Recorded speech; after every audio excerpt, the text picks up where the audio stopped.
आप माइक से ये बात पूछिएगा, लास्ट टाइम मेरी बुआ जी कितनी सीटों से जीती थी, शायद ना पता हो। तो भैया राजनीति में जिसको भी ABCD ना पता हो, आप उन्होंने उनका आप राष्ट्रीय अध्यक्षता दे दी, कैसे दे दी?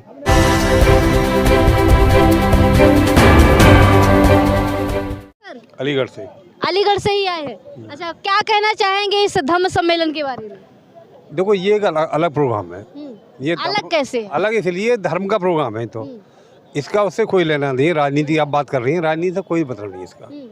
यहाँ तो अच्छी बातें सिखाई जा रही हैं लोगों को। अच्छा, मान्यवर साहब कहते थे कि सत्ता हर ताले की चाबी है, जब तक वो नहीं होगा तब तक कुछ संभव नहीं है। तो क्या कहेंगे आज राजनीति के दम पे ही बीजेपी हर जगह अपना सत्ता जमाए हुई है? न तो को मान्यवर साहब जो कहते हैं वो तो एक अलग बात है, लेकिन मान्यवर साहब की बातों पर चल कितने लोग रहे हैं अब। मान्यवर साहब की बातों में तो वो लोग नहीं चल रहे जिन्होंने उनका फायदा उठाया है। उनके 2-3 सिद्धांत मुझे इतने अच्छे लगते हैं। कौन से?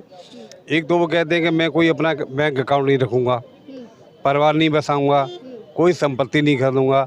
अगर ये 3 चीज़ें आपके पास नहीं होंगी तो आपको कष्ट है नहीं है, किसी का डर ही नहीं है, फिर तो आप खुले मैदान लड़ेंगे। न किसी का डर है, न कोई आपको डराएगा। तो इसलिए राजनीति एक अलग चीज़ है।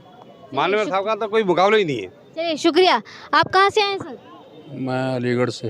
अच्छा, अलीगढ़ से कितने लोग आए हुए हैं? अलीगढ़ से समथम अलीगढ़ की 5 तहसील मिला करके करीब 2-2.5 हज़ार लोग आए होंगे। अच्छा, अभी जिस तरीके से चुनावी दौर चल रहा है, धम्म ज़्यादा ज़रूरी है या राजनीति? दोनों ही ज़रूरी है। जैसे मनुष्य के लिए भोजन के बाद पानी की आवश्यकता होती है, वैसे ही धम्म को संचालित करने के लिए राजनीति की आवश्यकता होती है। धम्म को संचालित करने के लिए भंते जी जैसे लोग और तमाम लोग हैं जो सोशल एक्टिविस्ट है, वो नेतृत्व कर रहे हैं, लेकिन राजनीति को नेतृत्व करने वाला कौन देख पा रहे, किसे देख पा रहे? राजनीति का नेतृत्व बहुजन समाज पार्टी की जो लीडर हैं वो बहन कुमारी मायावती जी कर रही हैं। डूबती हुई नैया है बहुजन समाज पार्टी। वो आप लोगों की सोच है, क्योंकि आप मीडिया वाले लोग यही कमिटमेंट। नहीं, जब हम ग्राउंड पे जाते हैं, लोगों से बात करते हैं, तो वो लोग बताते हैं कि विधानसभा चुनाव के बारे में भी बोले कि ये आखिरी चुनाव, अब की बार भी बोल रहे हैं आखिरी चुनाव। आप लोग ग्राउंड पर चीकने चुकड़े लोगों के पास जाते हैं, जो बहुजन मूवमेंट की मुख्य धारा है वहाँ आप पहुँचते ही नहीं हैं, क्योंकि आप लोगों को वहाँ जाने में बदबू आएगी। जहाँ बहुजन समाज के लोग ओरिजिनल टीम रहते हैं वहाँ कोई एंकर नहीं जाता है। बहुजन की कितनी पार्टियां, किस पे लोग विश्वास करेंगे? भ्रमित हो जाते हैं लोग। बहुजन की केवल एक ही पार्टी है, वो है बहुजन समाज पार्टी। युवाओं के हितैषी और जो हमेशा सड़कों पे रहने वाले चंद्रशेखर के बारे में क्या सोचते हैं? वो ना तो कोई समझदार व्यक्ति है, वो बहुजन मूवमेंट का पूरी तरह से दोहन कर रहे हैं, क्योंकि बहुजन नायक मान्यवर साहब कांसीराम कभी किसी के दरवाजे पर नहीं गए, बहन कुमारी मायावती कभी किसी के दरवाजे पर नहीं गए, हमारे मसीहा बाबा साहब डॉक्टर अंबेडकर कभी किसी के दरवाजे पर नहीं गए।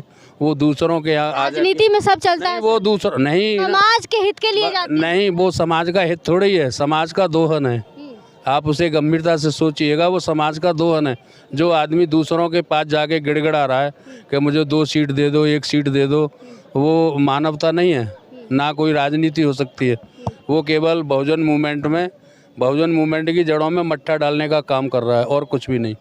चलिए, युवा क्या सोचते हैं, इनसे भी बात करें। क्या नाम है भैया? मेरा नाम जयप्रकाश है, मैं आगरा का ही रहने वाला हूँ। आगरा के ही रहने वाले हैं। अच्छा, सम्मेलन तो धम्म का था, लेकिन अभी चर्चा हो रही है राजनीति पे, क्या सोचते हैं युवा? देखिए मैम, राजनीति की अगर बात करें तो मैम आपने जैसे बताया कि कितनी पार्टियां हैं बहुजनों की, तो मैम देखिए मेनली 3 पार्टियां बात करती हैं ज़्यादातर। सपा बात करती है बहुजनों के बारे में, असपा बात करती है और बसपा बात करती है। किस सपा की बात करें जो महापुरुषों के नाम से जो जिले थे बदल दिया? एग्जैक्टली नहीं मैम, देखिए सब मैं आपको ओपनली किसी कैमरे पे कहूँ कि मैं इस पार्टी का सपोर्टर हूँ, ठीक है, मुझे वोट देने का अधिकार है, कॉन्फिडेंशियल अधिकार है, मैं किसी भी पार्टी को दूँ। नहीं, हम वो नहीं पूछ रहे, क्या सोच है, हम यही जानना मैम मैं बता रहा हूँ ना आपको। अब आप एक चीज़ सोचिए कि जो कैंडिडेट जो है एक जगह है जहाँ पे तीनों पार्टी के तीनों कैंडिडेट खड़े हैं, वहाँ आप कैसे आस कर सकते हैं तीनों जगह से बहुजनों का वोट बटेगा, ओबीसी का वोट कटेगा, एससी का वोट कटेगा, एसटी का वोट कटेगा, माइनॉरिटी मुसलमानों का भी वोट कटेगा। आप कैसे वहाँ पे इस चीज़ की प्रोबेबिलिटी ले सकते हैं कि वहाँ किसी हमारी पार्टी का आ जाएगा शासन? आप कैसे कर सकते हैं? जो पार्टी ऑलरेडी इतनी मजबूत है, बीजेपी ऑलरेडी इतनी मजबूत है, उसे काउंटर करने के लिए आपको एक होना पड़ेगा। वहाँ पे 3-3 कैंडिडेट खड़े हैं, कैसे हो सकता है? तो पॉसिबल नहीं है। नहीं तो हमारे लोगों को सोचना चाहिए। आप एक चीज़ सोचिए, भगवान बुद्ध की बात करते हैं, डॉक्टर बी आर अम्बेडकर की बात करते हैं। मैं देखिए मेरी इतनी उम्र नहीं है, लेकिन मैं आपको इतना बता दूं, मैं बचपन से सुनता आ रहा हूं कि बहुजन समाजवादी पार्टी पक्की लीडर रही है और हमेशा रही है। मेरे पिताजी भी रहे हैं, मेरे दादाजी भी रहे हैं। आज जो है 1984 का तकरीबन बोर्ड लगाया, 1990 का बोर्ड लगाया मेरे घर पर, आप जाकर के देखिए बहुजन समाजवादी पार्टी का, तब से बोर्ड लगा हुआ है, मैंने देखा है। लेकिन आज तक जो है राजनीति इतनी पावर आने के बावजूद भी, इतनी राजनीतिक पावर आने के बावजूद भी जो है कभी के जो है ओपनली बहन कुमारी मायावती जो बुद्धिस्ट नहीं हुई। क्यों नहीं हुई? उनका कहना ये है कि उस दिन मैं बुद्धिस्ट होंगी जिस दिन मेरे साथ लाखों करोड़ों लोग वो जो है मेरे साथ बुद्ध की वंदना करें, जो है बुद्ध की दीक्षा लेंगे। लेकिन वो पाखंडी कार्यों में भी तो भाग नहीं लेती है ना, तो इसे यही तो समझा जा सकता है ये कि तो वो न्यूट्रल हुआ ना, ये तो न्यूट्रल हुआ। अब आप एक चीज़ सोचिए, न्यूट्रल बनी हुई है ना, वो खुल के किसी में तो नहीं आ रही है। देखिए पहली चीज़ ये है, उनको ये साफ पता है, एक नेता को साफ पता है कि मेरी नीति गलत होगी तो मैं नेता नहीं बन पाऊंगा। ठीक है, ये सारी चीज़ें पता है। बहन कुमारी मायावती जी को भी ये बात पता है कि अगर मैं न्यूट्रल जो है वन साइडेड आई, अगर मैं प्रॉपर वन साइडेड आई तो मेरे हाथ से ओबीसी का प्रॉपर वोट चला जाएगा। आज जो है आप लोग युवाओं की बात करें तो एक नेता के रूप में किसे देखते हैं? मैं तो स्पष्ट जो है चंद्रशेखर आजाद को वोट करना चाहूंगा। आप एक चीज सोचिए, देश को एक प्रॉपर जो है लोग उन्हें लीडर नहीं मानते हैं, युवा ही केवल लीडर मान रहे हैं। मैं इस बात को बिल्कुल नहीं नकारूंगा कि बीएसपी में पुराने खिलाड़ी वाकई मौजूद हैं, लेकिन पुराने खिलाड़ियों के अनुभव की जरूरत जो है चंद्रशेखर आजाद को है। लेकिन देखिए मैं नहीं कह सकता, मैं अपने शब्दों से नहीं कह सकता बुजुर्गों के दिमाग को कैसे बदलेंगे? देखिए मैम, अब आपको एक सही में एक बात बताऊं ना, हम किसी से जबरदस्ती नहीं कर सकते। लेकिन अभी आप एक बात सोचिए, बीएसपी के जो लीडर हैं इस समय पे, नेशनल लीडर हैं आकाश आनंद जी, वो उस दिन एक मैंने इंटरव्यू में सुना था, काफ़ी मुझे सुन के थोड़ा बुरा लगा था, हो सकता है मैं पर्सनली बुरा लगा था। उन्होंने बोला कि कौन बीमा आर्मी, कौन चंद्रशेखर आजाद। आप एक बात बताइए, टाइम्स ऑफ इंडिया की एक मैगजीन है, उसमें 10 उभरते हुए नेताओं में जो है चंद्रशेखर आजाद का नाम है। क्या हमारे देश के लिए गौरव की बात नहीं है? तो उस चीज़ में देखिए बुराई नहीं माननी चाहिए भाई, वो भी हिंदुस्तान के नागरिक है, बहुजनों की बात करता है, हाथरस जैसे रेप कांड में मार खाई है, जेल भी गया है, तिहाड़ जैसी जेल में बंद रहा है, क्या गलत कर सकते हैं उसके लिए? चलो माना पार्टी उसने अलग बनाई, माना कि भैया हम इस चीज़ से खिलाफ हैं कि आपने पार्टी अलग क्यों बनाई, तो बहन कुमारी मायावती जी ने क्या दरवाजे खोले पार्टी के, क्या आप आओ, आपका स्वागत है।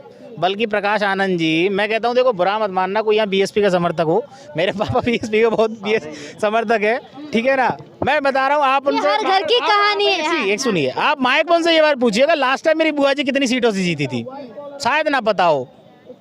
तो भैया राजनीति में जिसको भी ABCD ना पता हो, उन्होंने उनका आप राष्ट्रीय अध्यक्षता दे दी, कैसे दे दी भाई? काबिल है, पढ़े लिखे हैं, बाहर पढ़े लिखे हैं। मैडम आप एक बात बताइए, मैं PhD अगर इकोनॉमिक्स से करूंगा तो क्या आप मुझसे आशा रख सकती हैं कि मैं मैथ पढ़ाऊं?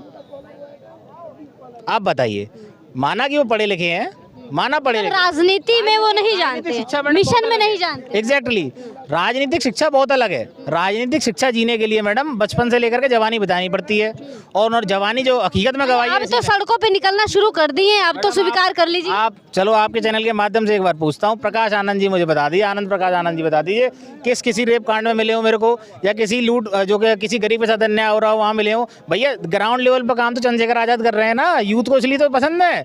आज के यूथ को जो है उनके जैसी ललकार वाला आदमी चाहिए, अपनी पार्टी की अपने कैबिन से बैठ करके दिए जाए भाषण वाला नेता नहीं चाहिए, और मुझे तो बिल्कुल नहीं चाहिए। युवाओं की मांग है कि चंद्रशेखर को नेता समझते हैं, क्या कहेंगे भैया? अरे आप क्या कहेंगे, आपकी भी तो कुछ राय होगी। चलिए, तो आपने सुना, और भी लोग हैं बात करना चाहेंगे। चलिए, बाकी युवाओं को सुनने के बाद आप क्या कहना चाहेंगे, क्या सोचते हैं? जैसा कि इस तरफ जो है बहुजन समाज पार्टी के समर्थक मिले और इस तरफ युवा जो है आजाद समाज पार्टी के समर्थक मिले, इस धम्म सम्मेलन में राजनीतिक चर्चा पे आप क्या सोचते हैं, क्या कहना चाहेंगे? अपनी प्रतिक्रिया कमेंट बॉक्स में लिखकर हमें जरूर बताएं। शुक्रिया।